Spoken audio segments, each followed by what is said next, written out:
bhajami.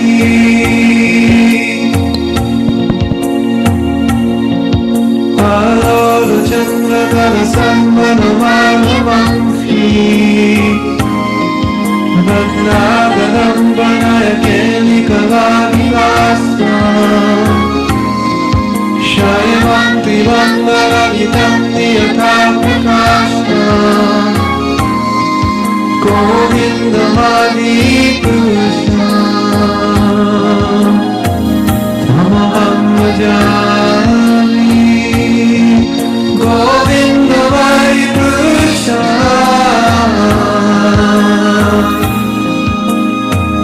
Tamaham bhajami.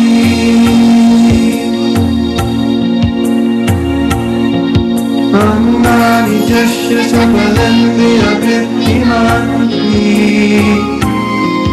Paishanti vanti kalayanti chiranjananti.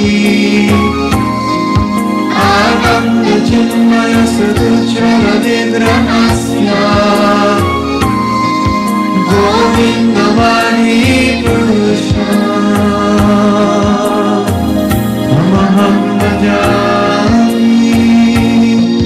Govindamadi Krishna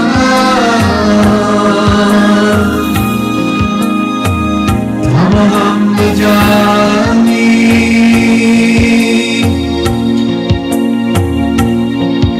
Advaitam achyutam ananyam anantarupa.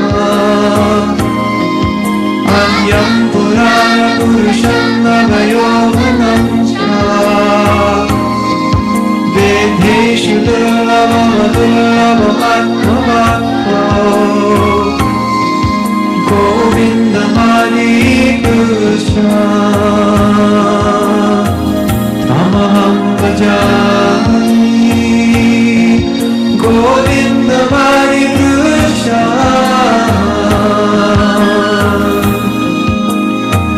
Tamaham bhajami.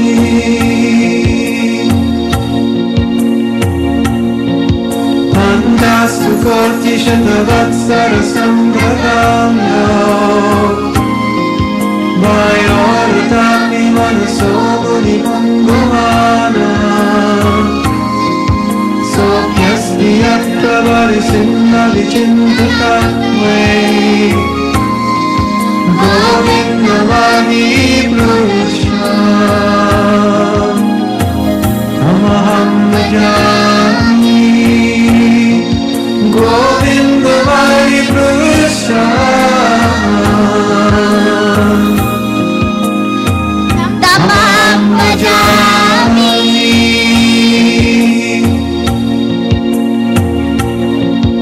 Eko kisora chahitam jagadanta koti. Yashchaktirasti jagadanta chayaya ranga.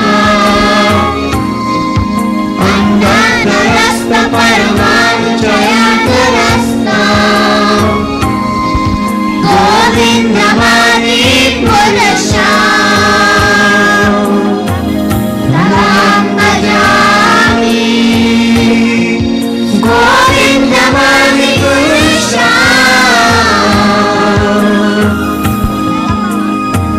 Tamaham bhajami.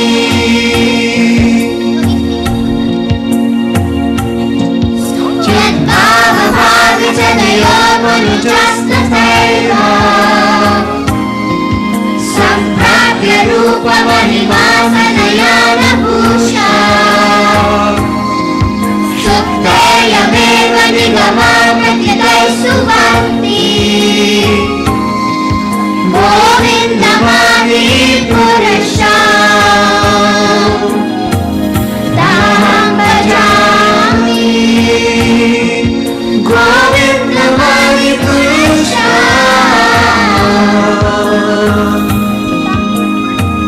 Tamaham bhajami.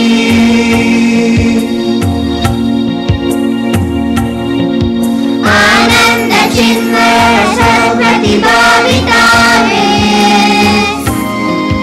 Taveya eva nija rupataya kalagi. Satyakhilatma bhuto Govindavani purasha Tamaham bhajami Govindavani purasha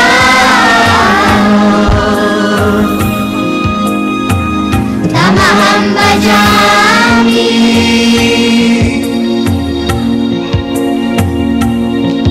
Premanjana churita bhakti vilochanena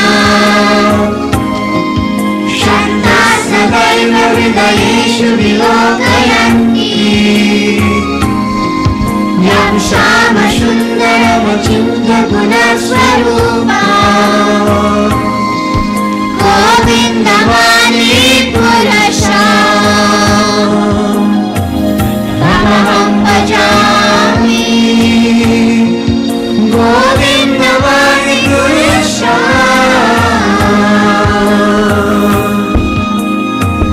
Tamaham bhajami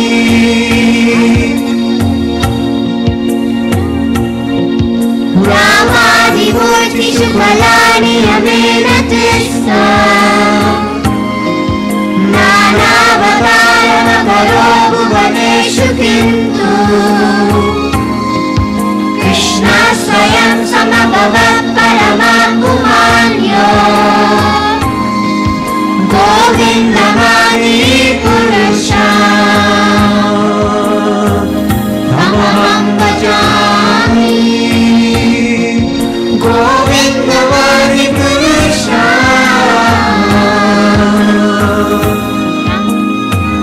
Tamaham bhajami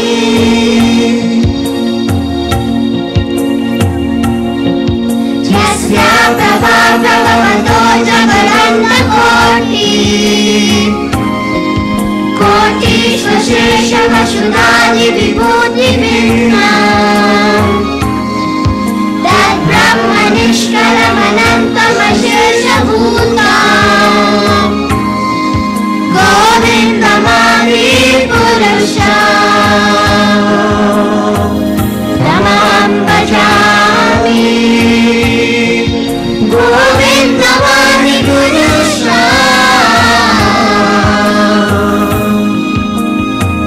Tamaham bhajami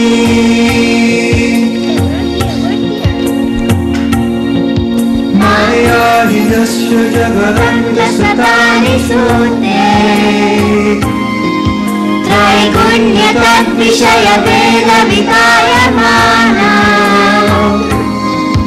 Sattva vanambi parasattva vishuddha sattva Govindavani purasha Tamaham bhajami Govindavani purasha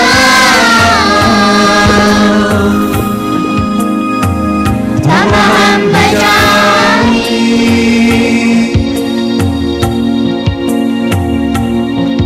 Ananda chinmaya sattvataya manasu Ya praninam pratipalam smaranam upetya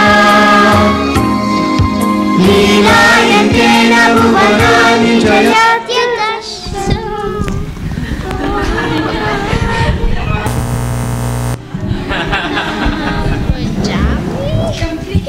Jaya Radha Madhava Kunja Bihari Radha Madhava Kunja Bihari Jaya Radha Madhava Kunja Bihari Madhava Kunja Bihari Gopijana Balabha Girivardhari Gopijana Balabha Girivardhari Gopijana Balabha Girivardhari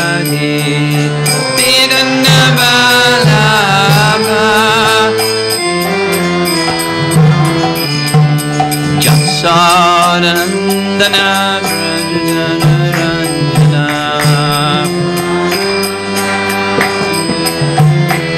Jasodanandana Brajajanarandana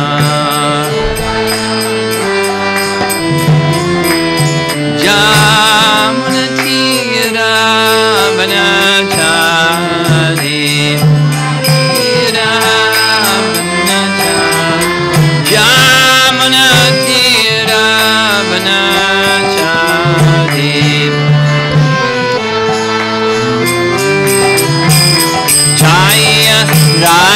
Madhava Kunjabi Adi Radha Madhava Kunjabi Jaya Radha Madhava Kunjabi Adi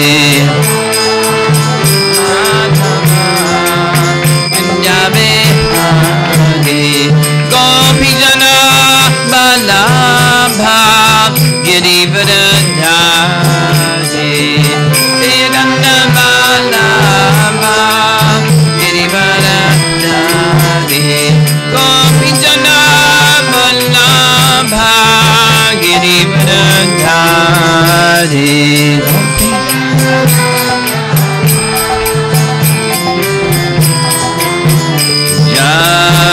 Jasodanandana Brajajanarandana Jasodanandana Brajajanarandana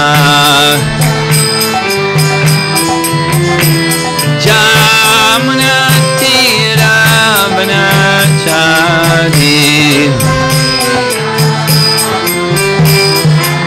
Jamunatira Vanachari Jaya Radha Madhava Kunjabi Hari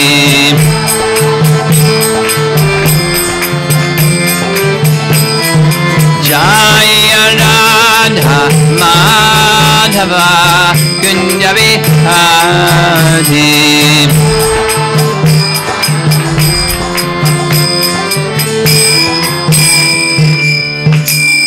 Jaya Vishnupad Paramahamsa Parivajagacharya Astatarasatasi Srimad His Divine Grace A.C. Bhaktivedanta Swami Śrī Prabhupada Ki Ananta Koti Vaishnavrinda Ki Śrī Brahma Samhita Ki Śrī Radha Nila Madhava Ki Samveda Bhakta Vrinda Ki Nitai Gaur Premanandi.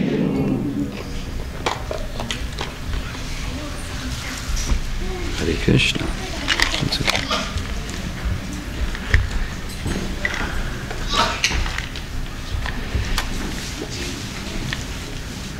Is that image of Lord Chaitanya going to stay there, or he's going to dance off the picture? He'll go, okay.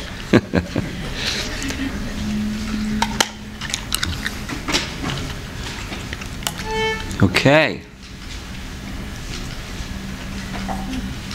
Session 10 with 3 more to go after this. We're almost done. We're getting there anyway. So, this morning, we made a review of verse 37 and 38. 37 is that verse that is describing Shringara Rasa, specifically the relationship of Radha and Krishna and that rasa and how that rasa unfolds. It becomes stimulated by the udipans, by the various features of Radha's 64 excellences, and we discussed many things about that chapter, details. The following verse, in order to, with the eyes tinged with the salve of love of God, premanjana, one can see Krishna in the higher stages of bhakti, not just believe him or believe in him, but actually see him, not with these eyes, but with the eyes tinged or smeared with the salve of love.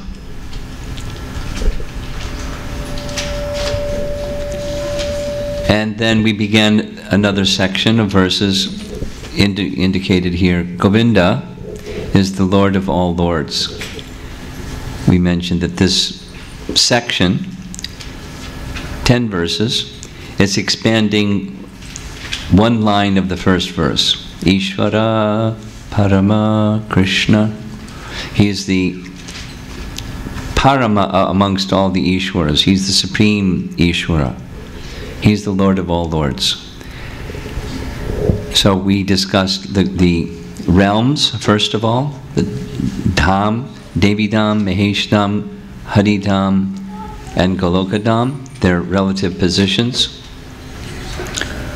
And then, starting with Devi Dham, the goddess of Devi Dham, Durga, we heard about her, and how she is receiving the powers for Shrishti, Sthiti, and Pralaya, for creation, maintenance, and destruction, from the order of Govinda, ultimately.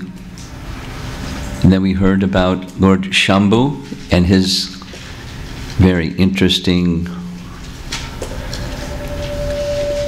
position, not easy to understand position, but at the same time appreciating as his consort Durga or Parvati, Shambhu or Lord Shiva or Mahesh receives the power to do what he does from the same Govinda. And so now we're going to be covering the next three this evening, 46, 47, 48. And tomorrow morning we'll cover the final 4 of this section. And then we'll have just a few verses left. We'll have 4 verses left for the rest of Sunday. So, 46, the presiding deities of Haridham. Note, it's Devi Dham, Mahesh Dham, Haridham, and specifically in this Haridham section, text 47, aside from the broad picture, it's Bhaktisiddhanta says this verse is specifically focusing on Kshirodakshai Vishnu, the Paramatma, the Lord in the heart and within every atom of creation. But his abode is also in this Haridham region. Just like we know from Bhagavad Gita, Krishna says, that place which after this universe is annihilated, that place remains. The abode of Kshirodakshai Vishnu is within this universe, and when the universe is withdrawn, that planet remains because it's, as we discussed, we're in the spiritual sky, but we're only seeing the cloud of material energy within the spiritual sky. And the abode of Kshirodakshai Vishnu is also in the spiritual sky, but it's not destroyed because it's eternal. So that's text 46. And then very interesting topic about Anantashesh and his role, his function, his service. And then following that is Mahavishnu, even specifically the breath of Mahavishnu. And how each of these three, as well as the rest of the section, they're deriving their power to do what they do from Govinda. That's the Brahma Samhita's message. So,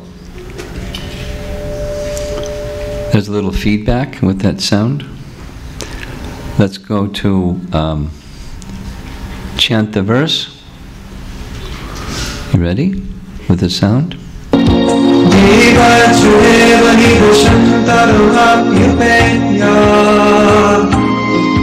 Dīpāyate nirmita hetu samā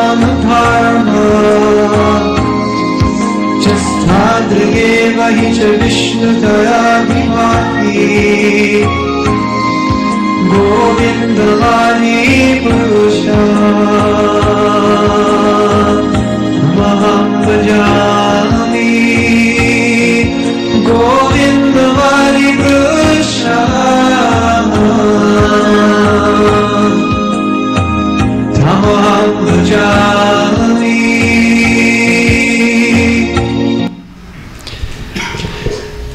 The first word, Deepa.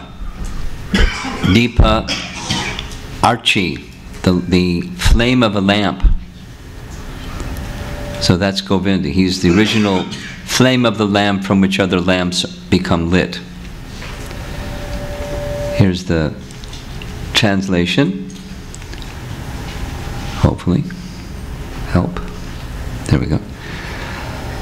The light of one candle being communicated to other candles, although it burns separately in them, is the same in quality. I adore the primeval Lord Govinda, who exhibits himself equally in the same mobile manner in his various manifestations. So the images here are in the left-hand side, Mahavishnu, and then the upper right is Garbhodakshay Vishnu, and the lower right is Kshirodakshay Vishnu. These three Vishnu forms, they're called the Purusha avatars. If you remember one of the verses back, there was the discussion of Govinda is the source of all forms of avatars that descend within this world, and one of the categories of avatars is this one, Purusha avatars. Govinda is the source of them, and they are interested in assisting him. In fact, specifically, the Purusha avatars are manifest for the purpose of creation. This is one of the functions of the Supreme Lord. So, nice image. There's one candle in the palm of someone's hand, and that one candle can then light another candle. And after you have the second candle lit from the first candle, you hold them side by side, they both give off the same illumination and heat. Light and heat are the same. Like 1 foot candle in 8th grade science for each candle. And then you continue, and from that candle, other candles become lit, and you get Diwali. Deepa Vali, a row of lamps, and put them together and becomes Diwali. And in the same way, this verse of Brahma Samhita is indicating, in the same way, the various manifestations of the Supreme Lord, his Vishnu Tattva forms, expand from him. Each of them potency-wise the same, just like one candle and the next candle that's lit from the first candle. So when you walk into a room and Diwali Day, it's filled with lamps, or the whole month of Damodarastakam, or the Damodar month. We offer lamps in the room, because walk into the temple in Vrindavan, the room is filled with lamps. But there's one lamp from which all the other lamps were lit. And that's the one that's on the altar. They bring that lamp forward, and the pujari sits there and lights so many lamps. But then that one lamp goes back on the altar. And that one lamp that lights the other lamps, metaphorically, that's Govinda.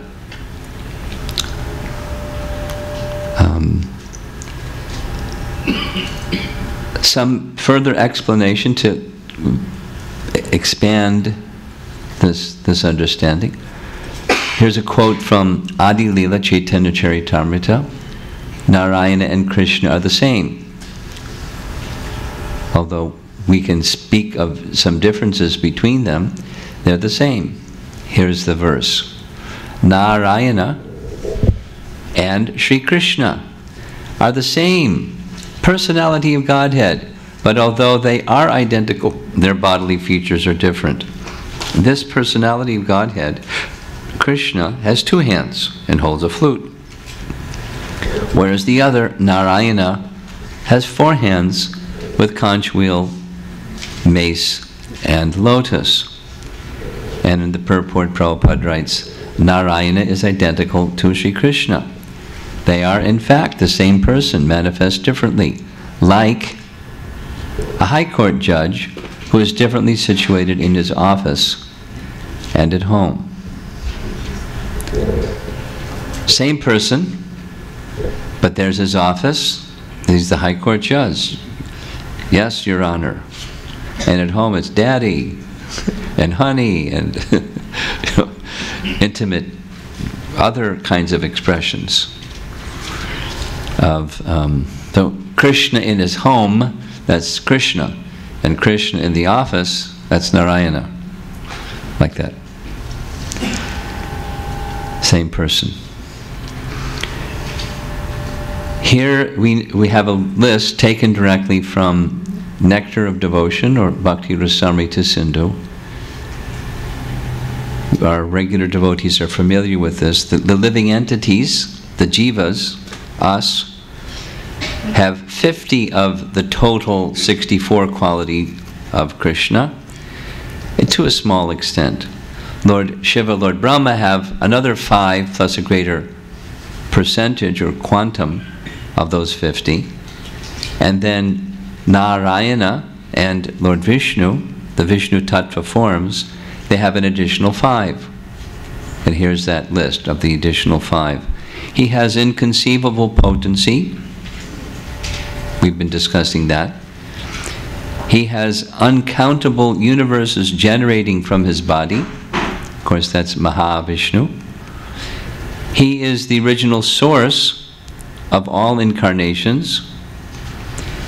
He is the giver of salvation to the enemies whom he kills, and he is the attractor of liberated souls. So these 5 special features that are qualities of Narayana, not possessed. Lord Brahma doesn't create innumerable universes. He's not the source of all incarnations. He's not the giver of salvation, etc. Nor is Lord Shiva. But so these are unique qualities to Lord Narayana and that Vishnu Tattva category. Here's Bhaktisiddhanta's description from the verse. In this shloka, the activities of the subjective portions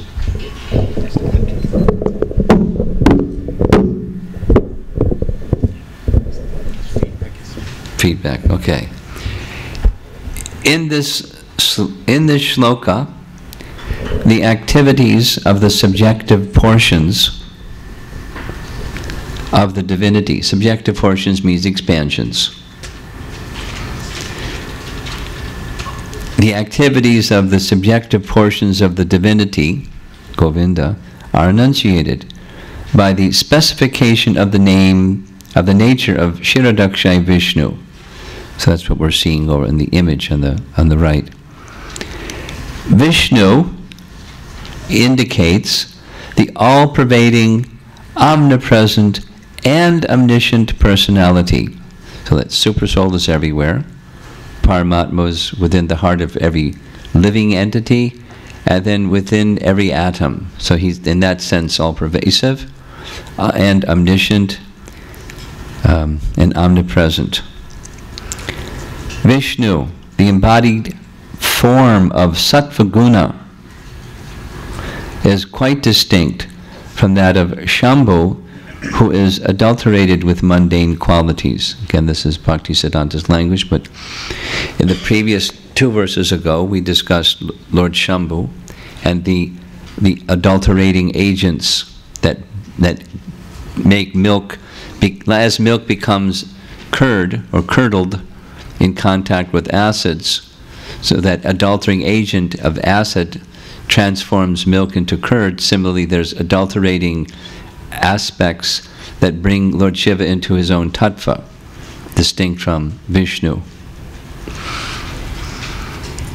Whereas Vishnu is in this Vishuddha sattva position.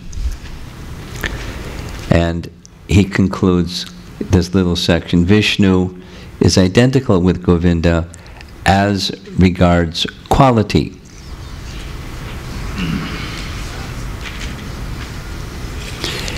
And again, he goes on, though Vishnu is a divine appearance as a guna avatar, meaning he presides over the quality of goodness, the modes of nature, 3 modes in the material world, he presides over the mode of goodness, but he doesn't contact it. He doesn't become adulterated by it. He doesn't become, there's no material influence upon him. He maintains his purified, unadulterated status. Vishnu is Godhead himself, and the other 2 guna avatars and all other gods are entities possessing authority in subordination to him.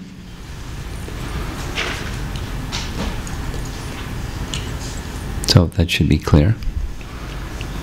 That's the previous section. He's the basis and support of all things. So it's a similar message is being presented here. In Śrīmad Bhagavatam, Canto 1, Chapter 2, Śrīmad Bhagavatam, there's some discussion about the relative position of the modes of nature, where Lord Vishnu, amongst the deities, Lord Vishnu is best because he promotes the quality of goodness. The transcendental personality of Godhead is indirectly associated with the 3 modes of material nature, namely passion, goodness, and ignorance. And just for the material world's creation, maintenance, and destruction, he accepts 3 qualitative forms, Brahma, Vishnu, and Shiva. Of these 3, all human beings can derive ultimate benefit from Vishnu, the form of the quality of goodness. This is now the Bhagavatam's language of explaining the relationship between Govinda, these 3 deities that preside over the modes. What happened? Was this showing on the screen? Yes? Just disappeared, then showed again. Okay. Okay. So it's a relationship, a sambandha, or relationship message from the Bhagavatam. And then 3 verses later, the Bhagavatam says, somehow it says it, here it says it, whoop. Those who are serious about liberation, are you serious about liberation? Are certainly non-envious. And they respect all. Yet, they reject the horrible and ghastly forms of the demigods and worship only the all-blissful forms of Lord Vishnu and his plenary portions. So, while respecting all, worship goes to the Supreme. A similar message found in Bhagavad Gita. A devotee, we're trying to become devotees. Devotees are taught to respect every living entity. So respect is given proportionate to one's position. We respect an ant different than we may respect a king. And we may respect a king in a different way than we respect a demigod. But worship is for the personality of Godhead. Respect is for everyone. Worship is for the personality of Godhead.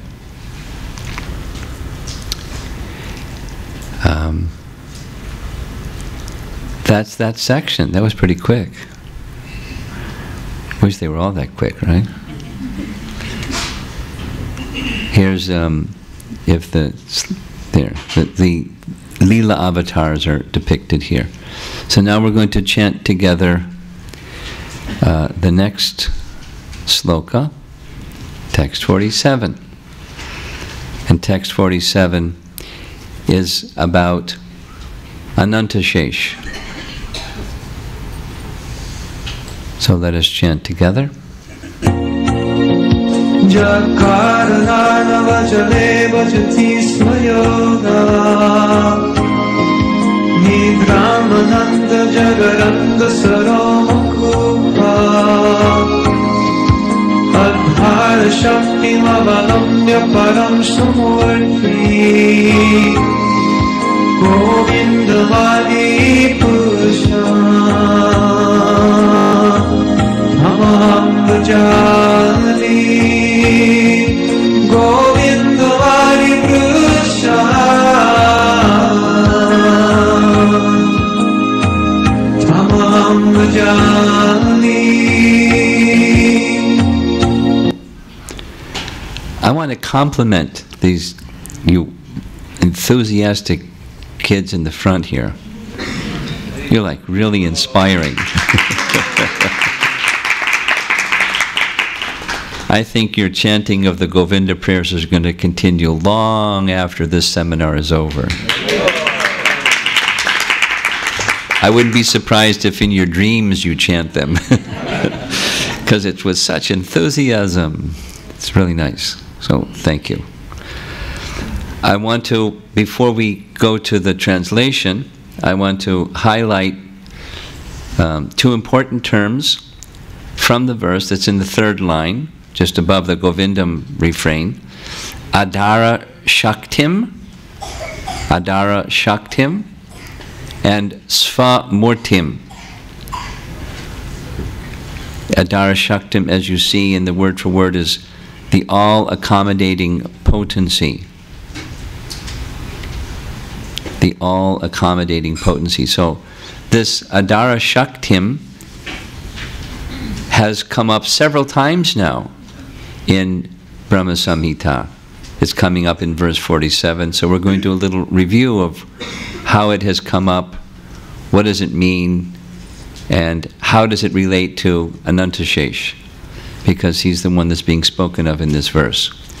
And so Anantashesh is indicated by Sva Murtim. And I'd like to demonstrate that too. So these two terms. Here's the translation. I adore the primeval Lord Govinda. I hope I do.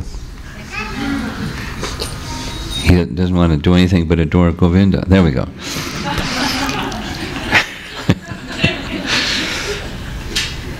Who, assuming his own great subjective form, Sva Murtim, subjective form, who bears the name Shesha, replete with the all-accommodating potency, Adhara Shaktim, and reposing in the causal ocean, with the infinity of the world in the pores of his hair, enjoys creative sleep, yoga nidra. So there's Anantashesh, the couch or the resting place of Lord Vishnu. And here's a very nice painting. Many hoods on the Ananta Shesha, with coils in such a way that although the ocean may be very turbulent, he has a nice, comfortable place to rest. Mahavishnu. In the purport, it's just a one-sentence purport, which reads, Ananta, the same who is the infinite couch on which Mahavishnu reposes, is a distinctive appearance of the divinity bearing the name Shesha, having the subjective nature of the servant of Krishna. It's like, the subject-object. He's the abode of love for the object of love. He's feeling love for Govinda, and that love comes in the form of, I want to serve you. So we have these two nomenclatures, Ananta and Shesha. Ananta means unlimited, and Shesha indicates paraphernalia, and you'll see why in just a moment. So there's a very nice verse, amongst many nice verses, in Srimad Bhagavatam, where Jamuna, the river Jamuna personified, we see here in the painting, with folded palms coming before Balaram and offering him the prayer that you see. The circumstance, the Leela is, Krishna left Vrindavan. Now remember, in Goloka, Krishna never leaves Vrindavan. But in Gokula, there's a Leela. Krishna leaves Vrindavan.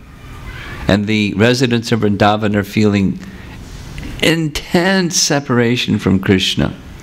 Intense separation from Krishna. In fact, the only thing that's maintaining their life is that just before leaving, Krishna said, I promise, I'll come back. I'll be gone for just a few days. 2 to 7 days, I have to kill some demons. And then I'll be back. I promise. So, that promise of Krishna was maintaining their life. But more than 2 to 7 days passed. Many days passed, months passed. And Balaram, he had lived in Vrindavan. He knew the kind of love the residents of Vrindavan have for Krishna. He was in big anxiety for their safety and their well-being. And, when somebody that you love very much, and so he went to Vrindavan to try to pacify them. Krishna will come very soon. I promise, I'll get him to come. He kept giving them his assurances. And amongst those feeling the greatest separation from Krishna was the gopis. So with a different set of gopis than the gopis who Krishna had rasa dance with, Balaram had his rasa dance. And when he had his rasa dance, it got a little wild. He was drinking this honey-like beverage called Varuni. And he was getting a little tipsy from his dancing and the Varuni beverage. And he then called the river Jamuna, please come here so I can bathe. She thought, this person, I don't know if I want to come near him. So she didn't. So with his plow, Balaram started pulling the river Jamuna to come to where he told her to come. And then she realized, uh-oh, this is Balaram. I'm messing with Balaram. And so she came out of the water with her palms folded, as you see, and offered this prayer. Rama, Rama, as in Balarama. Oh, mighty armed one, I know nothing of your prowess. With a single portion of yourself, you hold up the earth, O Lord of the universe. So what's that? A single portion of yourself. Well, the commentary explains that the phrase ekanshena, or the single portion, that indicates the Lord's expansion as Shesha. So what does Shesha do? He has many hoods, and on his one form of Shesha holds up the planets. He's at the bottom of each universe, and the planets are resting on his hoods. And then there's another form that's at the bottom of the Garbhodak ocean, excuse me, the causal ocean, and he's holding the universes on his hoods. But you know, universes are big. Planets are big. I mean, you know, this building is heavy, and the building is part of Seattle, and Seattle's part of the United States. The United States is part of the Earth planet, holding the Earth planet on your head. But he's in such ecstasy, it feels like nothing. Like a mustard seed. It's something, but next to nothing. Because he just likes to serve.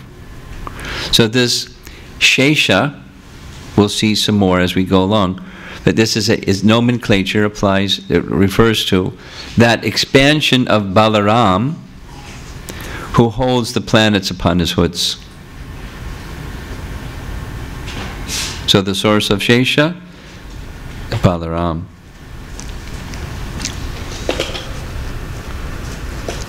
And that is same message as this Sva Mortim in the verse, which is his own subjective form. Govinda's subjective form. Govinda's expansion.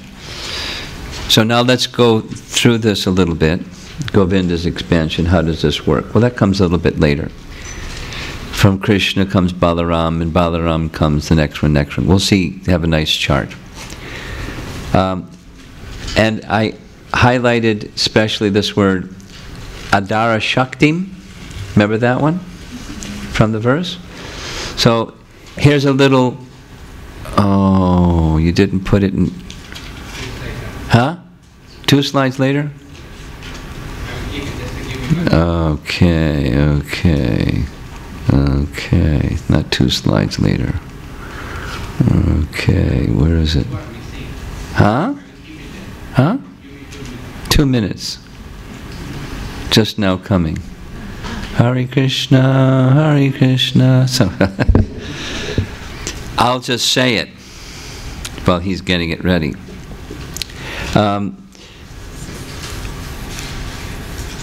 In Brahma Samhita, the first text,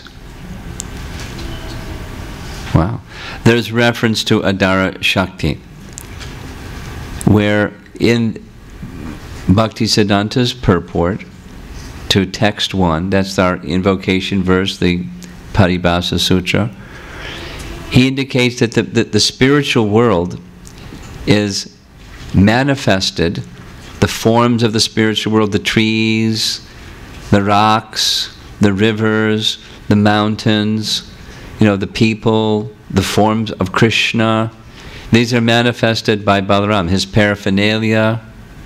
There we go, look at that. Mystical. Okay. We'll go back. No, that's not it.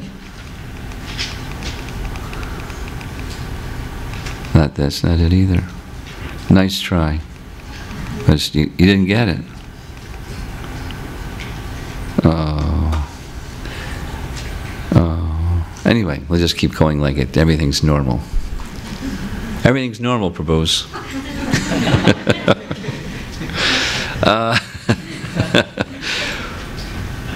Here's a quote from Bhaktisiddhanta's purport. Balaram, just like Jamuna was approaching Balaram or Baladev. He has 2 aspects, his spiritual and material service. And the spiritual side,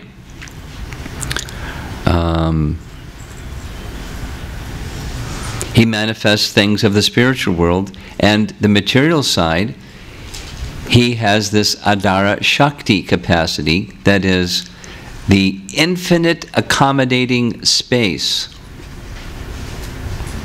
for insentient gross things. Balaram accommodates whatever Krishna wants. If Krishna wants the spiritual world, boom. If Krishna wants the material cosmic manifestation, he facilitates that by his infinite accommodation potency, Adara Shakti. Balaram, he likes to serve. And in text 8, there's another reference to Adara Shakti. And I'm quoting from the purport of Bhaktisiddhanta.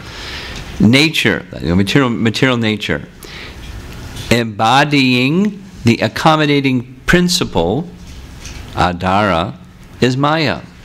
So material nature, like not just the planet, but the big warehouse of material nature before you get planets and objects.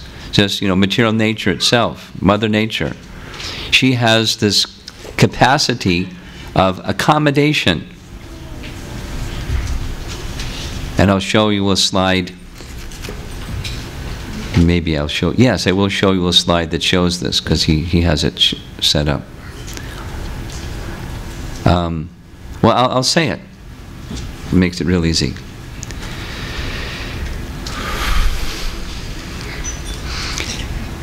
As the womb of a mother provides two things, material nature provides the same two things.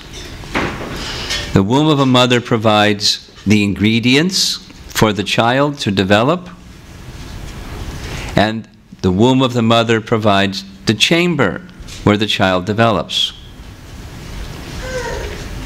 That's easy. Similarly, material nature has these two aspects. It supplies the ingredients for there, he found it. It supplies the ingredients for the universes and the forms within the universe and so forth, the material ingredients. And this other, it provides the accommodating chamber, or Adara Shakti, just like the womb of the mother, so material nature. And that feature of material nature is called Adara Shakti. Well, hopefully I'll be able to show it in the next slide, as the little note says. And in this verse we see Adara Shaktim, which is the all-accommodating potency of Anantashesh. What is that? We'll see it detailed, but it's he wishes to serve. This is subjective nature. I want to serve. In the spiritual world, sure. In the material world, sure. I just want to serve. The mood of service. We find this from Chaitanya Charitamrita, that the mood of service of all living entities is derived from Balaram. And Balaram's expansion is Anantashesh. He just wants to serve. So, whether it's this way or that way, he accommodates that service with his Adara Shaktim, his all-accommodating potency. That's what the verse is saying. Let's see what the next slide is. Yay, there it is. Okay. This is text 8, and this is the visual of what I just said. Durga receives the Lord's glance. Remember that? Mahavishnu. The living entities are within the body of Mahavishnu. And two compassionate desires. One, those living entities that are now dormant, I wish compassionately that they can experience the fullness of the potential of their consciousness. So he wants to create a situation for that to happen. And he wishes that the shadow energy of his internal potency, Durga or Maya, she has some service to do. So he glances. And the glance carries the living entities. The impregnation act is his glance. The living entities and time energy are carried by the glance into the material nature. What does the material nature do? The following two things, just like a mother's womb does when receiving the seed from the father. The mother's womb does these two things. What's that? It supplies ingredients for the development of the body of the child. And it provides the accommodating chamber for the child's growth. So similarly, Durga or Maya or material nature has these two aspects, the ingredient aspect and the accommodating aspect. Very simple. And, you know, don't be surprised, there's Sanskrit terms that go with this. Nimitta Maya and Upadan Maya, but I don't want to confuse you with terms, so. But there's a science to all of this. I mean, imagine if you were a creator and you wanted to make a creation, this is a great way to do it. We need ingredients. We need a chamber. Oh, very good. 1, 2. Here's the arrangement. And with material nature to create universes, so also mothers to create, you know, that which fills up the universe. And you need a father. So, okay, we can make that arrangement too. We got some fathers and some mothers. So the glands of Mahavishnu, that's the father. He's the seed-giving father of all living entities. Shambhu is assisting him. He's the halo of the glands. So he gets some credit too. He has some role to play in the process of creation.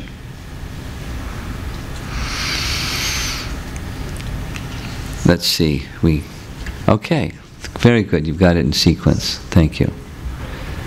I made some changes in what he had, so he had to like scramble and pull it together, so sorry for putting you on short notice. As you can see, this Adara Shaktim has many different applications, but the meaning is always the same as found in this verse, the all-accommodating potency. And it's by this Adara Shaktim, or the all-accommodating potency, that Shesha does what he does. He serves literally unlimited. That's what it means. Ananta means unlimited. He's unlimited in his service.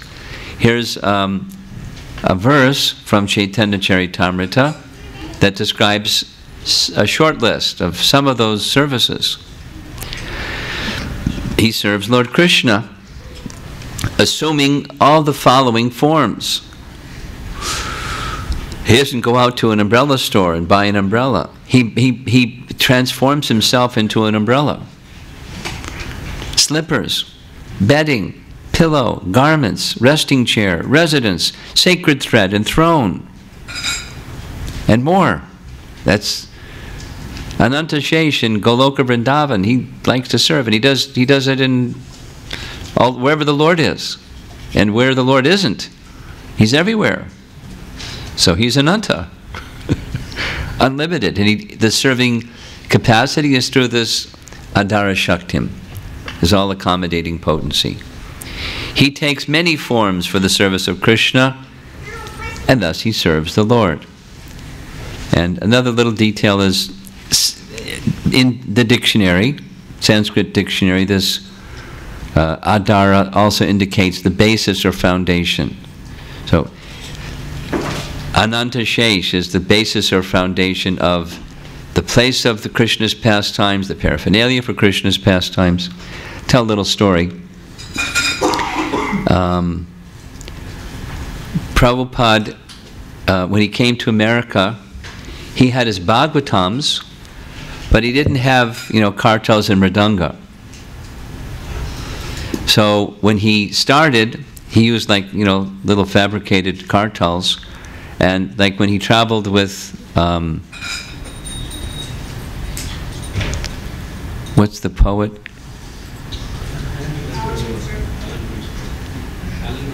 Allen Ginsberg.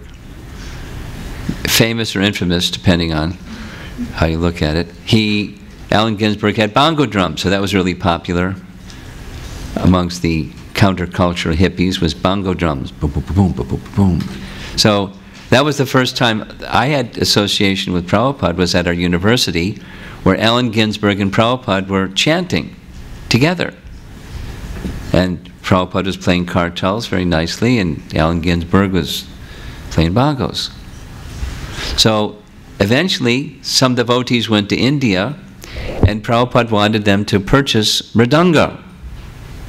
So he described, and he drew a picture of a mridanga so they would get the right thing. And it's a really nice story. When the devotee came back from India, they came to Los Angeles and presented Prabhupada very happily with the mridanga that Somehow they managed to travel with it and it didn't crack. Because clay, in an airplane can easily break. So they gave it to Prabhupada, set it right by his desk, and immediately got from behind his desk and paid obeisance to the mridanga and took off his upper cloth. He was always instructing by whatever he did, and wrapped it around very carefully, like a deity, and said, "This is Balaram." So we respect, our mridanga players over here especially should be listening, we respect mridanga as Balaram. This is Prabhupada's personal example. And so, we keep the mridanga wrapped. We don't place it on the ground, just like we don't place a book or our beads on the ground because they're sacred. We treat Balaram as paraphernalia, just as all the paraphernalia on the altar. Although, you can just go to a store and buy, some cups and some, things, that the incense holder and the ghee lamp holder. But after you begin using it in Krishna's service, it has a special name. It's called tadiya. It means paraphernalia for worship. And it's worshipable. The paraphernalia is worshipable because the adhara shakti and potency of Balaram or Anantashesh is invested in it. It becomes worshipable.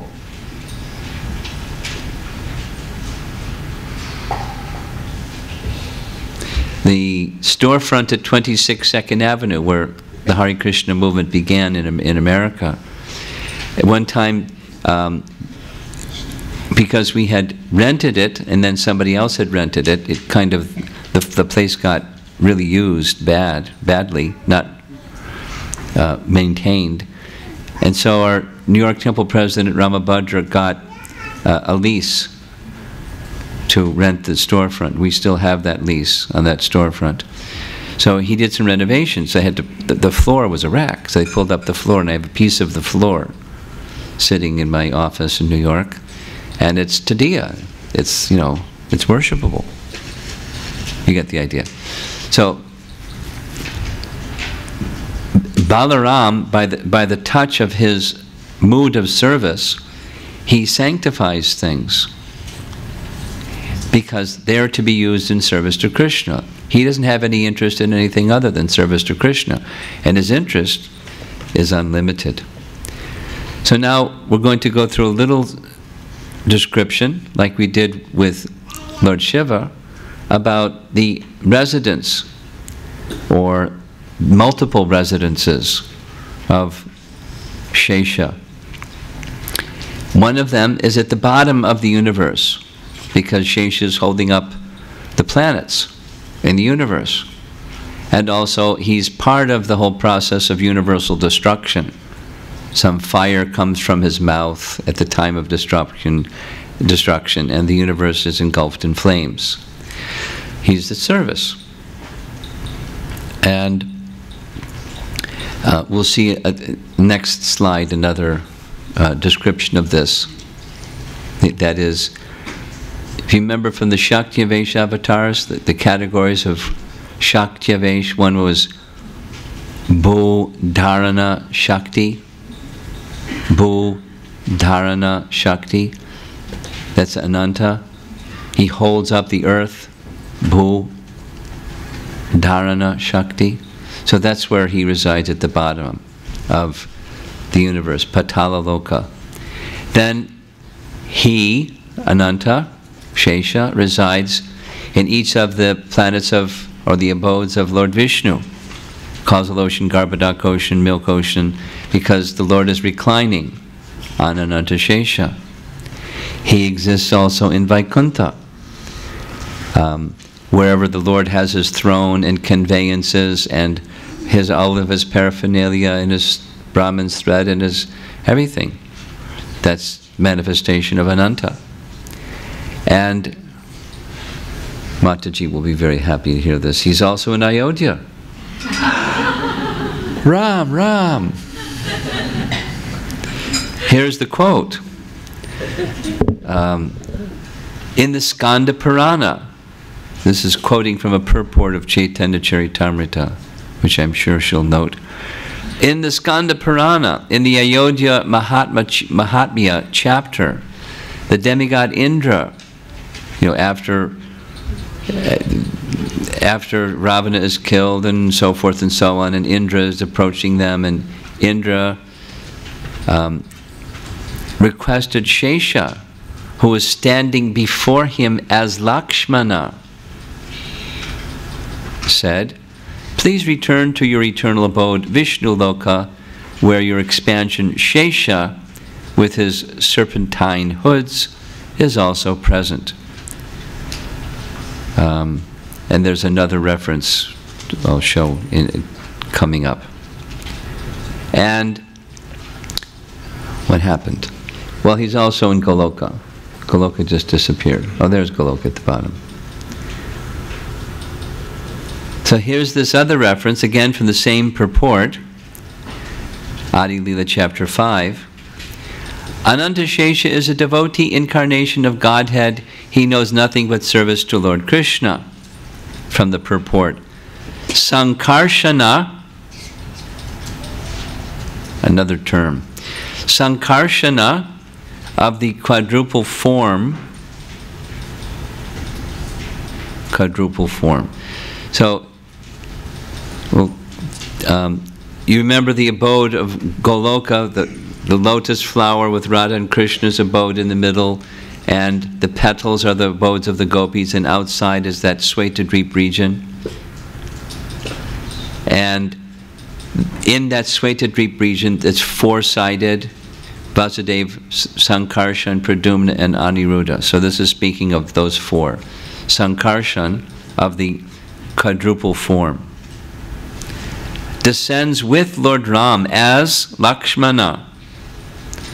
When Lord Ram disappears, Shesha, again, separates himself from the personality of Lakshmana. Shesha returns to his own abode in the Patala region, and Lakshmana returns to his abode in Vaikuntha or Ayodhya. Anyway, it's a detail of Shesha likes to assist Ram. So when Ram appears, he enters into the body of Lakshmana, assists Lakshmana in serving Ram, and when the Leela is over, he goes back to Patala. Doesn't give the technology. It's just he likes to serve.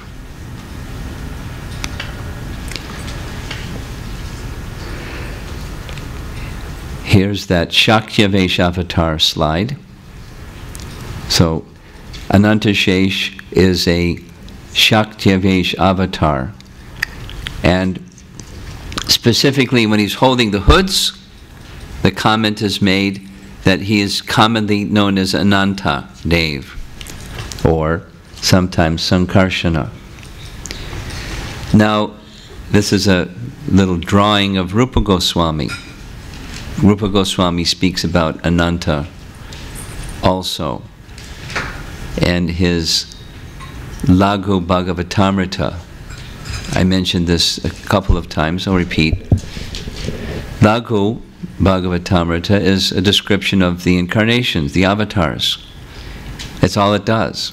To indicate the position of Govinda, or Krishna, as the source of all avatars.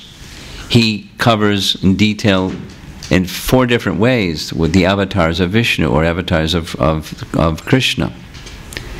In that Laghu Bhagavatamrita, he has the following description of Shesha, which goes like this.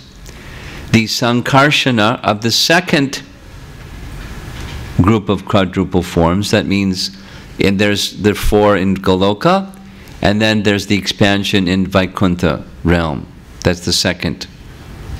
So where Narayana resides, there's also Sankarshan, Pradyumna, Aniruddha, and Vasudeva in Vaikuntha realm. So from that second Sankarshana, he appears as Ram, taking with him Shesha, who bears the global spheres. There are 2 features of Shesha. One is the bearer of the globes, He holds the planets on his heads. And the other is the bedstead servitor. So those are two very different services. So two different categories or manifestations of Shesha. The Shesha who bears the globes is a potent incarnation of Sankarshan, and therefore he is sometimes also called Sankarshana. The bedstead feature of Shesha always presents himself as an eternal servitor of the Lord. I'm giving these as just scriptural references that help us fill in the picture of Shesha and how he does what he does in service to the Supreme.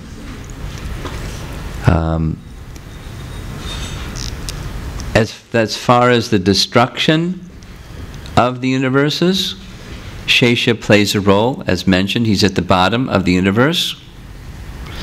And I'll say it and then I'll read it. He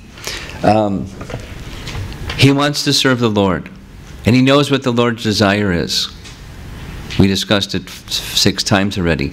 He wants the creation to come about so the living entities can restore their fullness of consciousness. That's what the Lord wants, compassionately. But when Ananta sees these rascal people, living entities, they don't do that. They go and run around and do crazy things. So he becomes angry. But he controls his anger because he's trying to do the service of holding the universes and holding the planets. But when it's time, then he lets his anger out, and the flames come from his mouth, from his hoods, and all the planets in the universe are engulfed in fire. So he plays a role. That's what this quote says. 5th Canto Bhagavatam, chapter 25. Lord Sankarshana is the ocean of unlimited spiritual qualities, and thus he is known as Anantadeva. He is non-different from the Supreme Personality of Godhead. For the welfare of all living entities within this material world, he resides in his abode, restraining his anger. Transcendental anger, not our kind. And the purport of that verse says, his main mission is to dissolve the material creation, but he checks his anger and intolerance, for his service. The activities of the conditioned souls anger Anantadeva, and he desires to destroy the entire material world, yet, because he is the Supreme Personality of Godhead, he is kind towards us and checks his anger and intolerance. Only at a certain time does he express his anger and destroy the material world. Well, that's a service too. And here's the description of how he does it. At the time of devastation, when Lord Ananta desires to destroy the entire creation, he becomes slightly angry. Then, from between his 2 eyebrows appears 3-eyed Rudra, carrying a trident. This Rudra, who is known as Sankarshana, is the embodiment of the 11 Rudras, or incarnations of Lord Shiva. He appears in order to devastate the entire creation. If you remember that Mahakalapur, that's where the Rudras were sent, in this lower region. So this description, one description is they're engaged in penance, another is Anantashesh manifests them. They assist him. They're happy to assist him. They like to destroy things. So Anantashesha breathes flames, and they dance and make the flames go. They make a good team. And here's a painting of that devastation, the flames coming from the mouths of Ananta.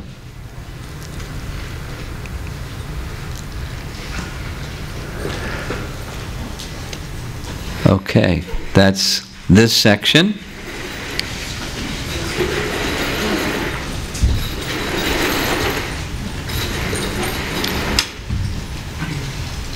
And we're ready for the final verse for this evening.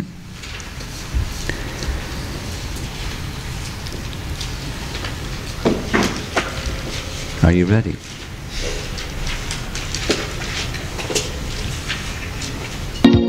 Tasyaikanishvasitakalamatavalamya Jivanti loma vilaja jagarandhanatra Vishnur mahansa ihajasya kalavisesho Govindavadi purusha Tamam vajami Govindavadi purusha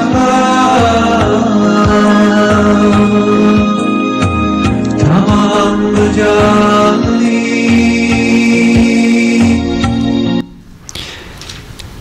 As I did with the previous verse, before the translation, I want to, because we're seeing it on the screen, emphasize the last part of the third line, Yasya Kala Vishesha. Yasya Kala Vishesha. This is whose plenary portion or expansion. So this, the whose is, it's a possessive pronoun. It's Govinda's personal plenary portion or expansion. Kala. What is this? I'm going to spend some time in Prabhupada's language. Kala, the portion of a plenary portion. What does that mean? So we'll spend some time. And it's in reference to this kala terminology. So Brahma,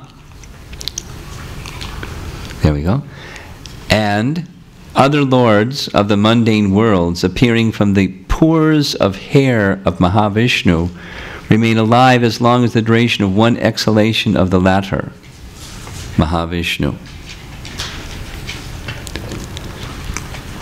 I adore the primeval Lord, Govinda, of whose subjective personality, Mahavishnu, is the portion of portion.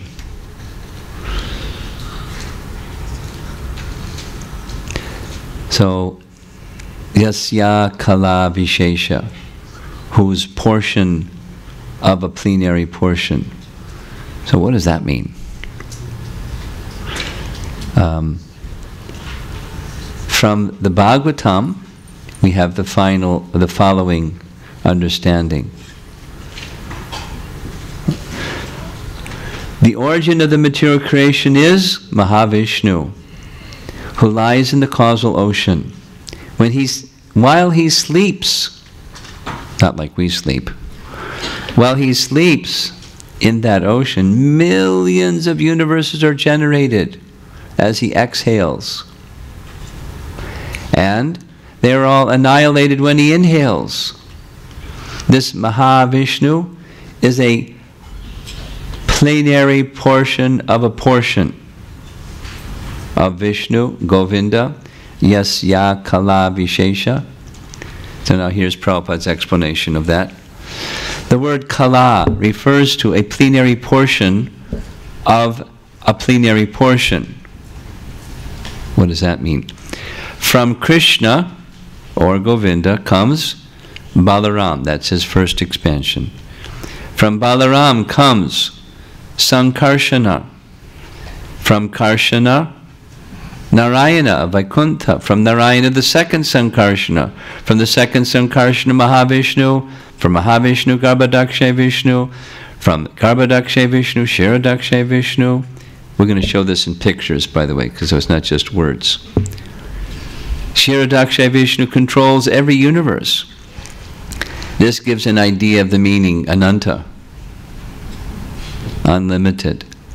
What is to be said of the unlimited potency and existence of the Lord? So here's the visual of the verbal. There's Krishna, and Krishna expands as Balaram. Prabhupada says over and over, the only difference between the two is the color. They're actually the same person, only Balaram is of white like snow, and Krishna is black like a monsoon cloud. Balaram expands as Sankarshana. That's Sankarsana, who Lord Shiva worships with his prayers. Sankarsana expands as Narayana of Vaikuntha. Narayana expands as the second Sankarsana. And that second Sankarsana expands as Mahavishnu, who creates the universes. And then Mahavishnu expands to enter within each universe. And Garbhodakshay Vishnu expands to enter within every atom. There's a nice graphic depiction of all of that. So Govinda, or Krishna, is the original. Here's another. Just the names, Krishna, Balaram. Then we get a little more detailed from the manifestation of the first Chaturvyuha, Sankarsana and Vasudeva, Pradyumna and Aniruddha. Now this is all Goloka. And from that, Sankarsana expands Narayana of Vaikuntha, the Haridam region. Second Sankarsana, Mahavishnu, Garbhodakshay Vishnu, Kshirodakshay Vishnu. He controls every universe and every atom within the universe. Micro and macro at the same time. Bigger than the biggest and smaller than the smallest. You can't get any smaller than an atom. You know, the Prabhupada has translated a certain word as an atom, but the Sanskrit meaning is the smallest divisible particle of matter. So, as far as modern science, they call it an atom, so he calls it an atom. But the smallest divisible particle cannot be further divided. Kshirodakshay Vishnu is smaller. At least he's inside. He's within every atom. At the same time, he's so big that from the pores of his skin universes come. And he's so, the duration of his life is so great, or his existence, just his breath. I mean, imagine. And universes come and universes go out of being. Then he holds his breath for a bit. Then he breathes again. I mean, how big is Mahavishnu? And how small is Kshirodakshay Vishnu? And anyway, and bigger than the biggest and smaller than the smallest at the same time. He doesn't like vacillate back and forth or oscillate. He's the greatest. So this word Kala, specific according to Bhakti Siddhanta, is referring to Kshirodakshay Vishnu. So it's a portion of a plenary portion. Balaram is the plenary portion, and all the others are a portion of him. And the Lord is thus ananta, or unlimited. Okay. So I'm going to narrate, I'll try to go quickly, this pastime of Lord Brahma, as you see, riding on his swan carrier, passing over where the Vrindavan, where the cowherd boys are having lunch. Brahma came to see Krishna and observe his pastimes. And he had just seen, before this particular lunch, he had just seen Krishna kill Aghasura, a demon. And he was wondering, wow, his power, his potency seems to be unlimited. I wonder what the limit, he was curious, what's the limit of his potency? So he got into that mood, and so he decided he would see what Krishna would do with his mystic potency when, over on the right-hand side, you see there's Lord Brahma. When they're having their lunch, over there on the left-hand side, he's taking all the calves and taking the calves away and putting them into a cave. And then when the boys say, oh, the calves are gone, Krishna says, don't worry, I'll find the calves, you can finish your lunch. So Krishna goes away to look for the calves. And look over there on the left, there's Balaram. Excuse me, there's Lord Brahma. stealing the cowherd boys. So he puts the cowherd boys and the calves in a cave. And he goes back to see what's Krishna going to do now. And when he went back to see what Krishna is going to do now, he saw the cows and all the calves and all the cowherd boys. I just put them in the cave. What happened? So he goes back to the cave, and they're in the cave. What happened? What's going on? So then he went back to where they were having lunch, and instead of the scene of they're sitting there having lunch, and then all of a sudden there's not the boys anymore. It's all forms of Narayana for each one of the boys and each one of the calves. And then all of a sudden all those forms of Narayana just disappear. And there's just little Gopal standing there looking at him. And so, as we see, he pays his obeisances before Krishna, and he offers prayers to Krishna. Very beautiful, beautiful prayers. Beautiful prayers. And in the course of those beautiful prayers we discussed, Brahma says, you're not just this little boy. You're Narayana. Remember our discussing this. And Krishna says to Brahma, please consider, what are you saying? You're the first living being born in the universe, and so many manvantars later, here I am, this little boy Krishna, you're saying I'm your father. What are you talking? Please consider. So then he gives his reasons. No, it's true. I'll prove it. You're Narayan. And he gives 3 different explanations of why you're Narayan. So they're the same, this Narayana and Krishna. Brahma understands very clearly, and some of our artists have some very nice depictions of Brahma offering his prayers. He is the same as this Supreme Person from whom so many universes are coming. He is the source of that Mahavishnu. Okay. And that's it. We've just covered 46, 47, and 48.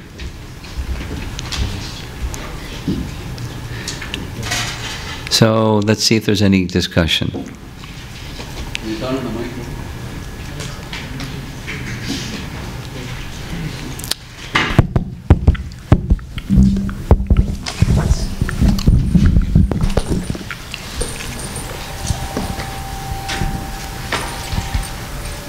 All the way. You have a question? No. Over here. And then in the back next. Guru Maharaj, I have a question from a class you gave almost 10 years ago. A class from 10 years ago? Yeah, in Microsoft you organized a program with Sada Buddha Das's Mechanist of Universe. And there you give a explanation on this Kshirodakshai Vishnu and the Mahavishnu and whole lineage. I didn't understand there, and I didn't ask that time, but it's always in my mind. You made a statement there saying the bags of mustard seeds, that many universes come out, but there was a discussion about infinite or limited number of universes are there, and there was an argument with one Microsoft person there. How many universes come out? Is it number is infinite or limited in a sense? And well, the way that Prabhupada says it is finite, but so many you cannot count. Now, I suppose if you take a bag, literally, take a bag of mustard seeds, you can count how many mustard seeds there are in a bag, so it's finite. But it's so many universes that they're spoken of as infinite. But, you know, just same as the living entities. How many living entities are there? It's infinite. But it's finite number, but so many, too many to count. Like that. Okay? Thank you. Okay. In the back.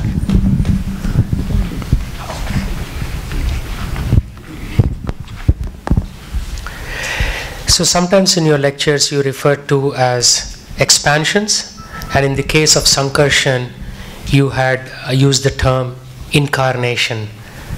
So are these two interchangeable? or in this case of Sankarshan, it is a specific incarnation? They're not exactly interchangeable. One term means something, and another term means another something. So they're not exactly interchangeable. Incarnation specifically means descends in this world, from the spiritual world into this world. That's incarnation or avatar. And expansion may or may not descend in this world. Yes.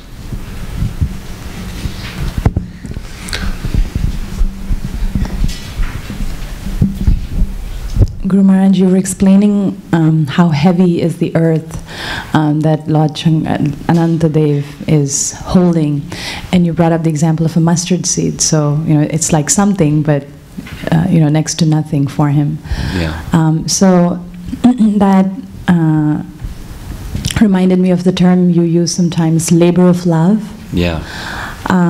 So would you kindly explain that when one is at that, is offering a labor of love to Krishna, to one's spiritual master, is it that there is no experience even of any inconvenience or... Of course. Look, you're a mother. Are you inconvenienced? Ask me. Man, you're inconvenienced. But for you, it's a labor of love. It's easy to understand, isn't it? Next question.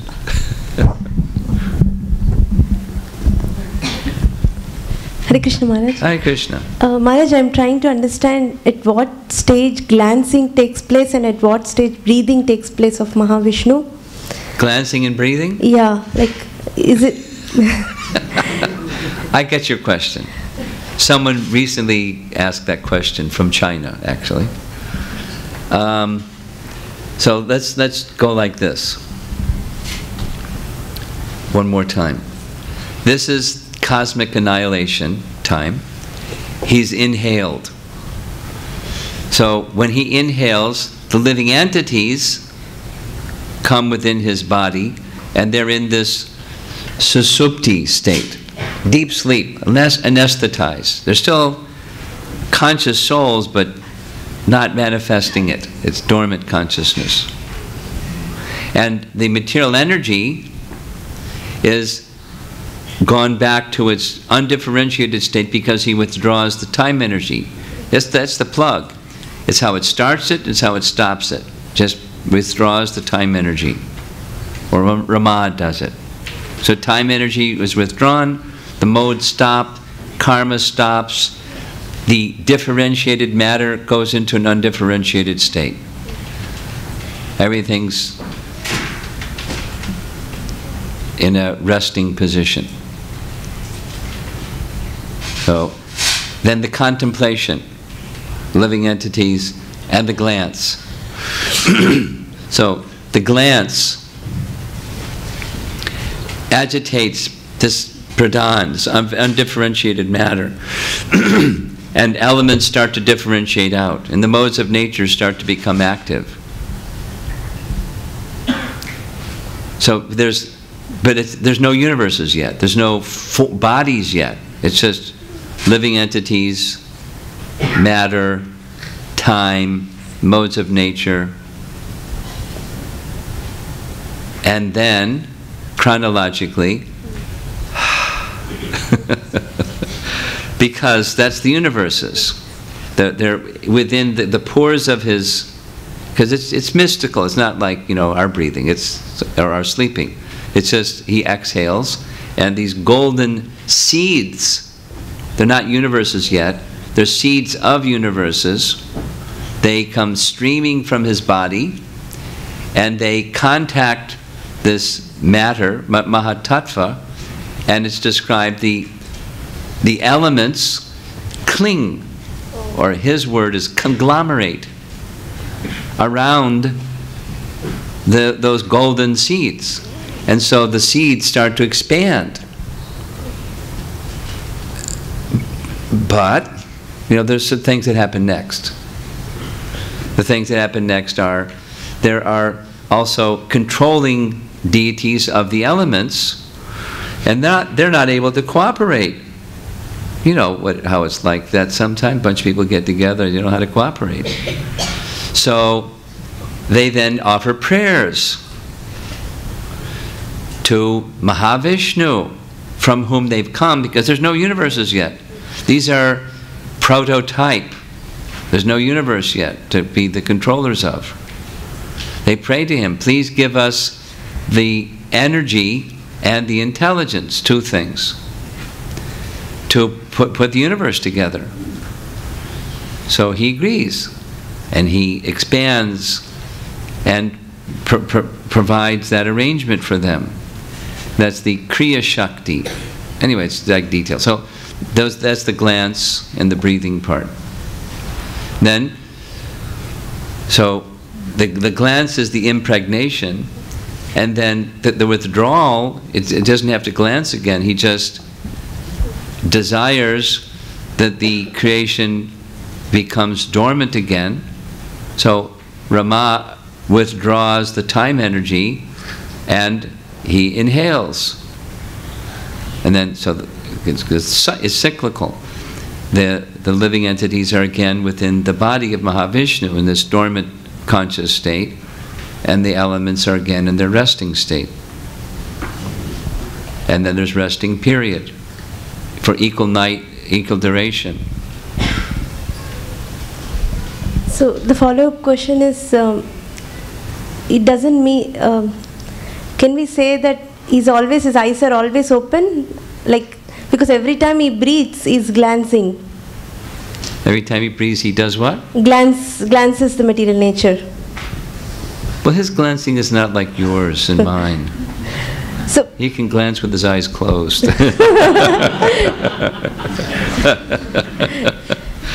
Because we also hear that he's in yoga nidra, so like he's sleeping. Yeah, but he's not sleeping like we're sleeping, with his eyes closed or open. The idea that the language is nidra. Nidra means sleep.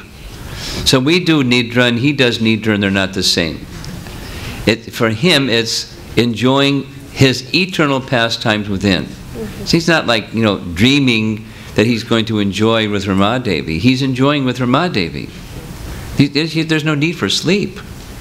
It's just, his sleep is his enjoying within. Our sleep is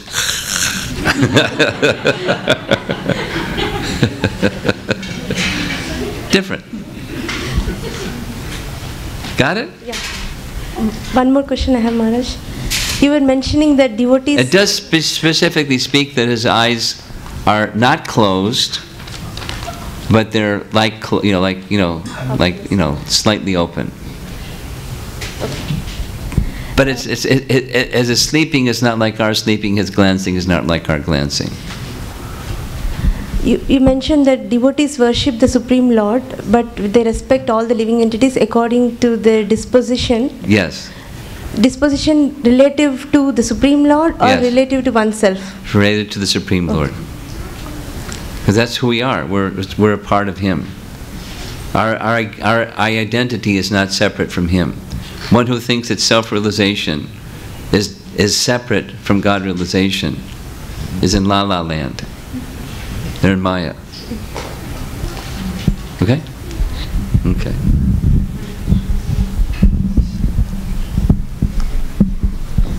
Thank you. Hare Krishna Maharaj. Actually, my question was also in line with Shyamala Mataji's question. Did it get answered? One thing, is Mahavishnu's breath is for, one breath is for billions of years, because we have 14 Manus and one universe. Oh yeah, oh yeah. That's just one day of Brahma. It's for a whole lifetime of Brahma. Okay. Okay? Okay. But we're going to hear about Brahma next. Okay. Tomorrow morning.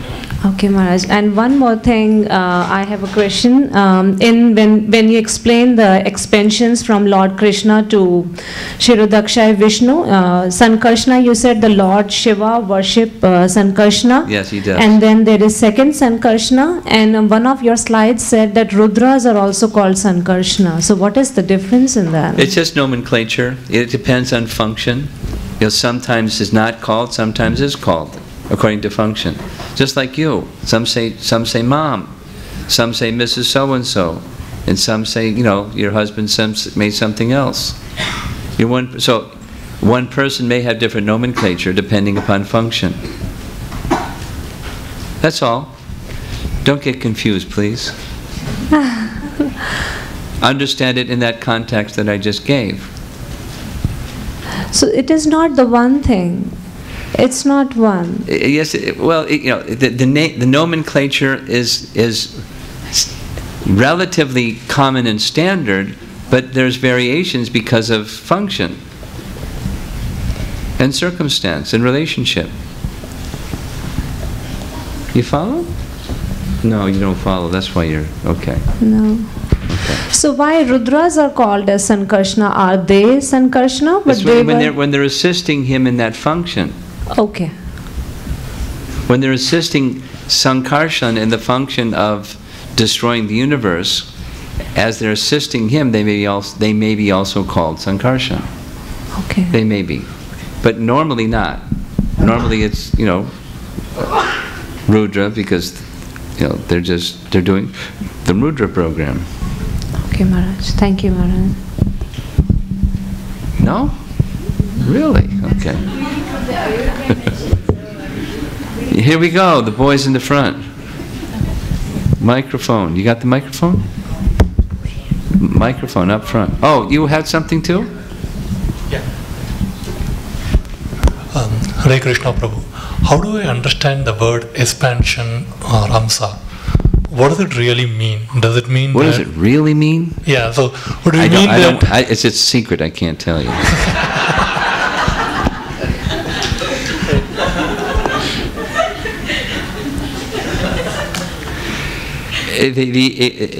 The metaphor is a candle lighting another candle. So the implication of the candle lighting another candle is the original candle is not reduced. The power of the original candle is transferred to the second candle. So that's the metaphor. Like that, so also expansion is 1 minus 1 is 1. It's a replica without reducing the original. It's not even like, you know, a fax copy, because fax copy is a copy, it's not the original. These are as good as.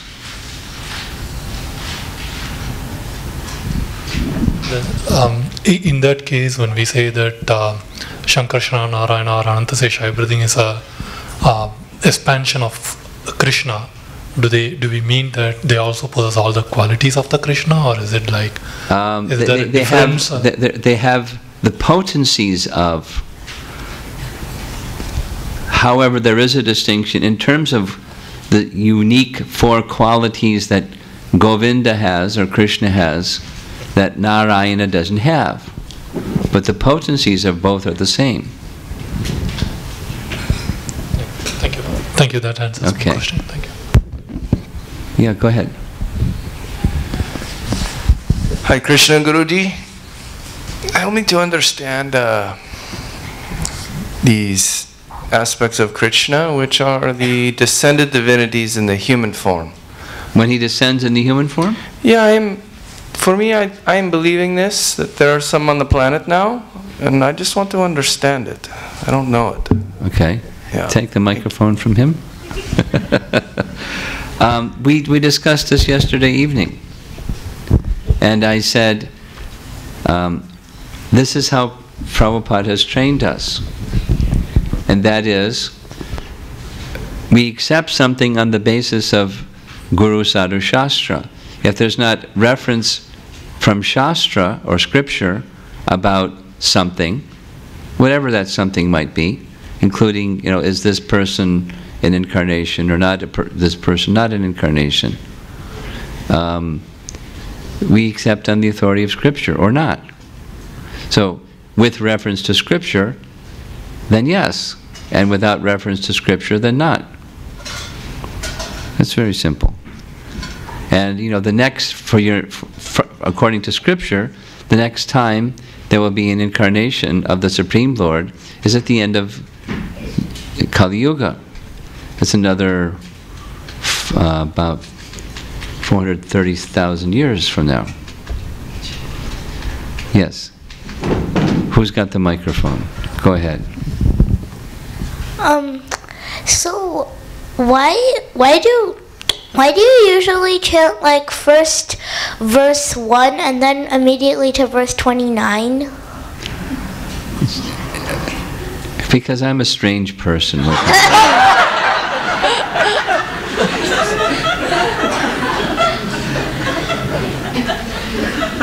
No, that's not the reason. There's some logic behind it. Because last Thanksgiving, I discussed from verse 1 through verse 28, and we stopped at the Govinda prayers and went to the final verses. 57 through 62.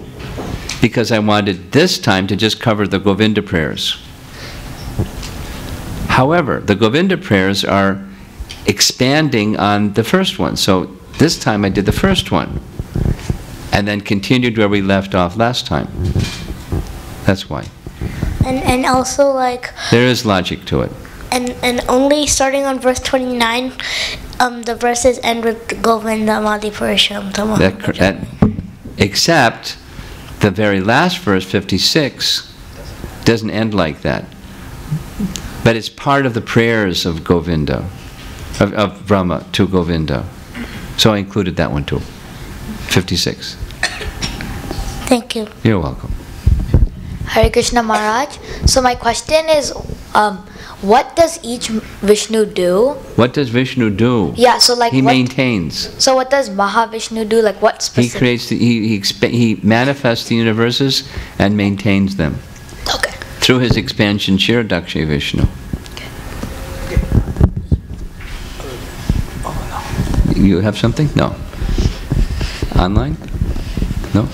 Okay, over here. Hare Krishna Maharaj. Hare Krishna.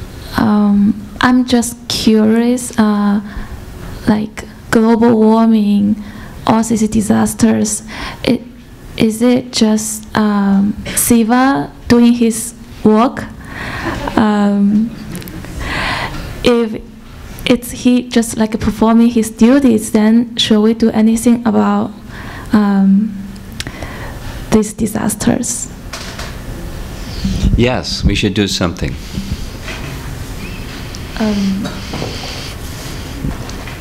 You want to know what? Yeah, I want to know what to do. You want to know what to do? Like, since it's a duty of Shiva, so we don't want to interfere with his duty. Yeah. That's your point? Uh-huh. Uh-huh. Sure. But you have your duty too. And he can certainly change his mood based upon being inspired by seeing us do our duty of becoming pure devotees. When he sees that, his mood changes. Instead of becoming angry, he becomes happy. And then his duty can be transformed. Yeah. That's the power of bhakti. He's a devotee too. And he's just like, why are you people doing nonsense? Again, you invoking Hari Vilas's favorite vocabulary word. Why are you people doing nonsense? So, but if we do Krishna conscious or, activities that are in harmony with the will of the Supreme, oh, that's very nice. One of his names is ashutosh, which means easily angered at, easily pleased. So his anger can change to pleasure. And that's part of our service. But the business is not just changing his anger. Our business is pleasing Krishna. And when he sees Krishna is pleased, he becomes happy, pacified. I have another question. Okay. So that was a good question. Are we also the manifestation of Krishna? Yes. But tiny. Because in Krishna is unlimited. But we're like him in quality, but very different in quantity. And because of that quantitative difference, our nature is to serve him. He's very great and we're very tiny. And it's our nature to want to serve him. It's why we exist. So like, the question, why creation? Why living entities? And living entities are there as expansions for Krishna, of Krishna, for increasing Krishna's pleasure, Krishna's happiness. His pleasure and happiness are unlimited, but they're also ever increasing, and living entities are like this. Variety is the mother of enjoyment message. So living entities look around the room, so like you commented when you found out that we have devotees in your hometown. Whoa, I didn't know that the Hare Krishna movement was all over the place. There's bhakti in the hearts of living entities everywhere. Everywhere. Everywhere, everywhere. It's amazing. So when those living entities render service to Krishna, Krishna is very happy. We want to make Krishna happy. Making Krishna happy makes us happy. That's our happiness. It's love. The happiness of love. And you're becoming happy is making us happy, because we know Krishna is becoming happy. Okay? Yes. Oh, go ahead. Take to her. Raise your hand. Go ahead, Balaram. Oh, a couple of questions. One quick one. When the universes come out and they again go back, so is there any mention that all the universes from Mahavishnu's come out and then all go back together at the same time? So there is... It's not exact. The universes don't go back. The living entities come back. Right. What comes from his body is not the universe. It's the seeds. Yeah. Oh, yeah. And then the seeds are sent forth to the material elements. The material elements cling to the seeds. When it's time for annihilation, the elements go back to their undifferentiated state.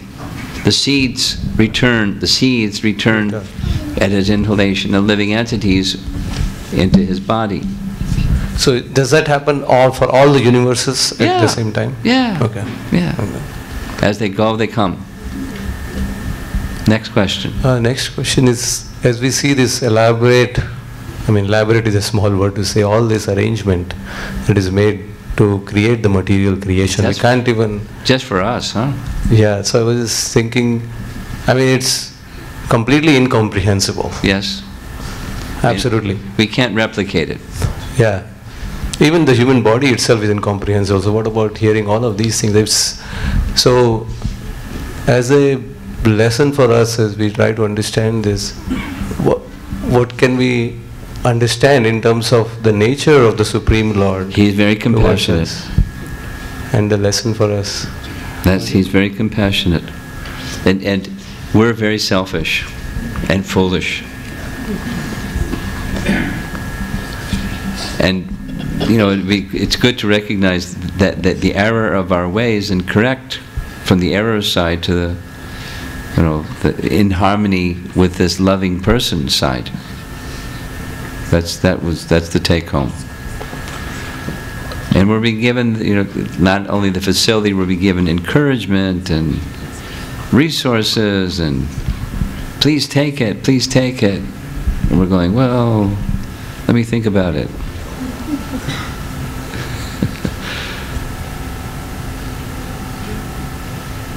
Yes.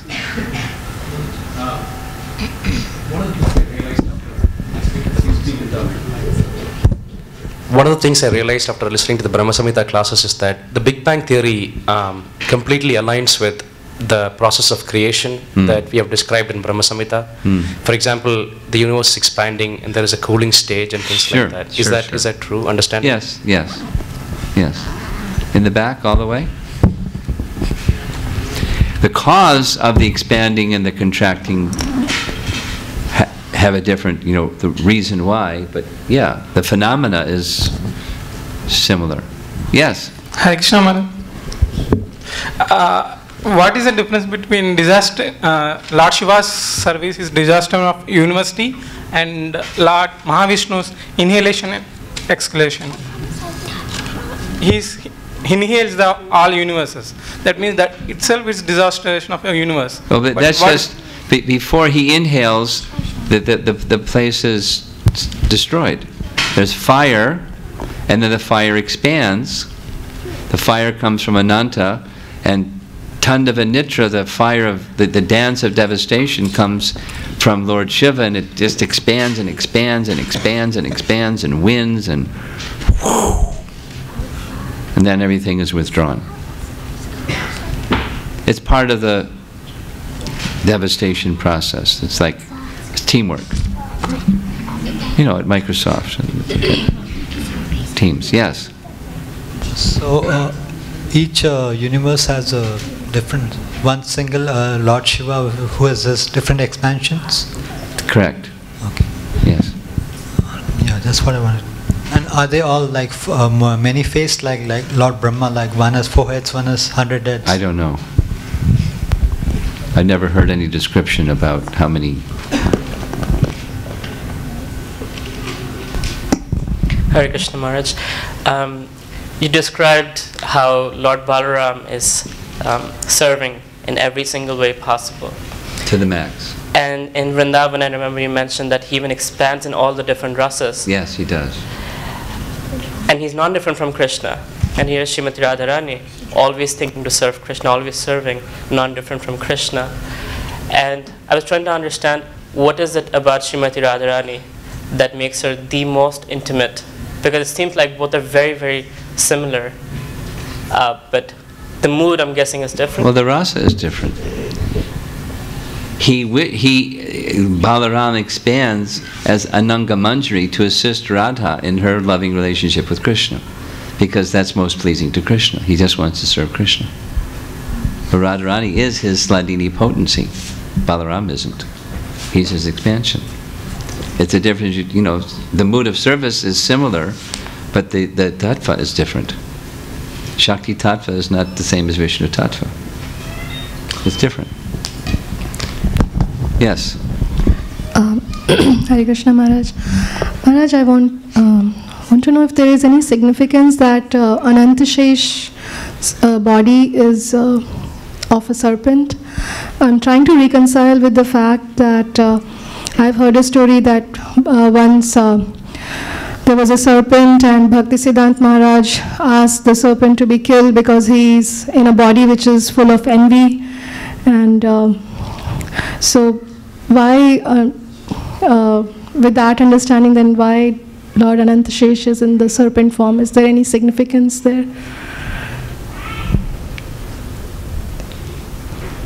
Is there any significance? That's the punchline? No. Yeah, just trying to reconcile these two, like that story of this serpent being... Okay, well,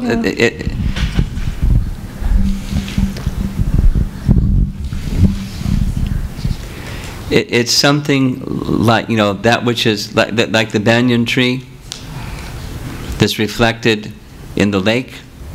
That which is topmost becomes bottommost in the reflection. What Krishna does in Goloka is abominable in the material world, in the Parakiya relationship. It's abominable. But what Krishna does, it's glorious, because it's wholesome and pure. So The Anantashesh is just a form that he manifests for service. It's convenient, but whether it's a snake or a scorpion, the nature of without provocation causing pain and even causing death for others. That I remember Prabhupada saying that when he heard that Bhaktisiddhanta had requested like that, he was shocked, until then relieved later when he found the scriptural reference that says a sadhu was very relieved, like when Krishna kills Kamsa or kills the demons. It's that kind of, and the demigods celebrate. When a wicked-minded person is relieved from that wicked-mindedness, their sin and the reactions of their sins are relieved, and the disturbance that's causing for others is relieved. It's celebration. So I don't know if I've satisfied your question. Yes, Maharaj. I think that even though the body of serpent in the spiritual world will not be be similar to the body that the serpent has here. Thank you, Maharaj. Yeah. Last question. We're at 9:30. Maharaj, hopefully a quick one, Maharaj. So you mentioned that Krishna never leaves Vrindavan in the Golok Dham. My question is that then is it correct to understand that the mood of separation in the gopis also does not exist in the Golok Dham? Oh no. There's the bhava that Krishna is leaving or going to leave. There's not a pastime of leaving, but there's the bhava. So, Maharaj, I've heard this pastime, maybe I'm not able to share it correctly, but like I've heard that the gopis and Srimati Radharani, they prepare, every day they prepare garlands for Krishna in the hope that he will come back, and then by evening when he doesn't come back, then they become very disappointed and they break the garlands and throw them away, and then next day again the same process repeat. So if there's only as you said, the sense of separation, does this pastime also occur or does not occur? Or maybe I'm going too deep into technical details, in which case it's not even deep or technical details, it's just speculation.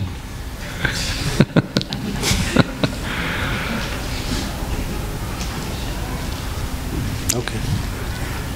Thank you. Hare Krishna.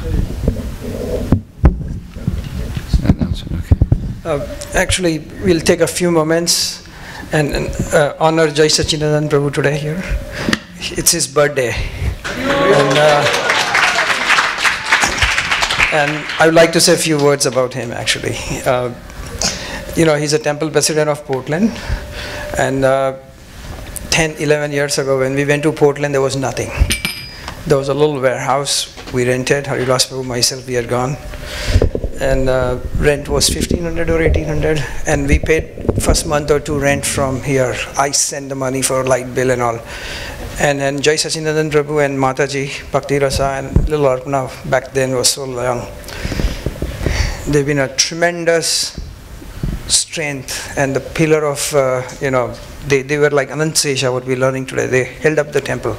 Once upon a time in 2008, I kind of thought, and even Haridas Prabhu discussed, that temple might shut down or if he moves out, he asked me if he should move to Seattle and things like that. But something or other kept him there, going there. And today, in 2014, they bought a beautiful building, and it opened on a Balram Astami, again, Seshanag, the Lord Sesha. So, Jai Sachinandan Prabhu should be given a big kudos, personal thank you from everybody, from the amount of service he has done for Portland community.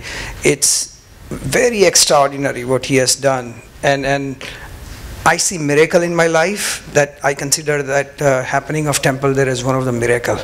And thank you very much with a lot of gratitude. He's also done a lot of service to our temple. When we were building this temple, I was always scrambling for the funds. And then, he said, I'll send you the check. And I couldn't believe it. So he's a big-hearted man.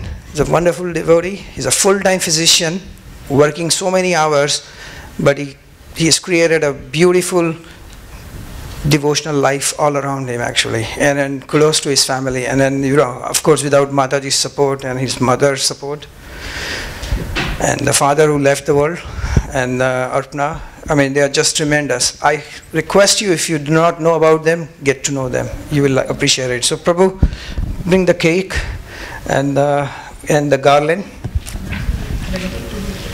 Oh, Venkat Prabhu's birthday also. Hari Bol. Venkat Prabhu has just moved across the temple, and we hope he continues to serve. And there is another birthday. Krishna Chaitanya's birthday today. Is he here? Oh, okay. So Prabhu, please come in front, get blessings from Maharaj and Srila Prabhupada. And Venkat, please.